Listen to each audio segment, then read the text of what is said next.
certes, la lecture fait un écart par rapport au monde, par rapport à la vie, mais en même temps, la lecture nous en rapproche. Et il y a ce jeu étonnant dans le livre et qui est absolument nécessaire dans notre vie, pour la société tout entière, pour notre communauté humaine. C'est cet aller-retour entre la fiction, qui est un détour, et puis par ailleurs la vie réelle. Mais la vie réelle, on le sait très bien, ne s'aborde pas en tant que telle. Elle est trop brute, elle est trop difficile, trop compliquée.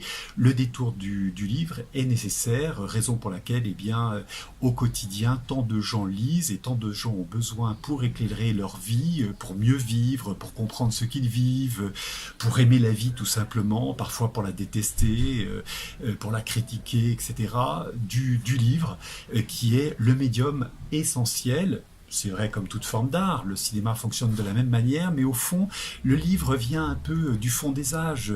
Le livre vient de l'époque des manuscrits, le livre a des milliers d'années, le livre a une histoire de millénaires derrière lui, et depuis des milliers d'années, eh bien, les hommes se servent de ce truc bizarre, imprimé, qu'on pourrait presque dire indéchiffrable, etc., pour vivre. Voilà. C'est pas simplement de la distraction, c'est pas simplement du divertissement, c'est une nécessité pour vivre, et c'est bien ce qu'on voit tous les jours dans les librairies, cette espèce de quête, comme si au fond c'était aussi important que la nourriture, comme si c'était aussi important que la respiration, cette quête du livre.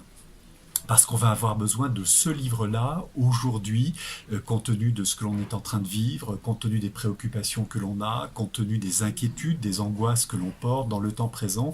On va avoir besoin de tel ou tel livre parce que justement il va nous aider, il va nous accompagner, nous permettre de mieux nous situer dans le monde.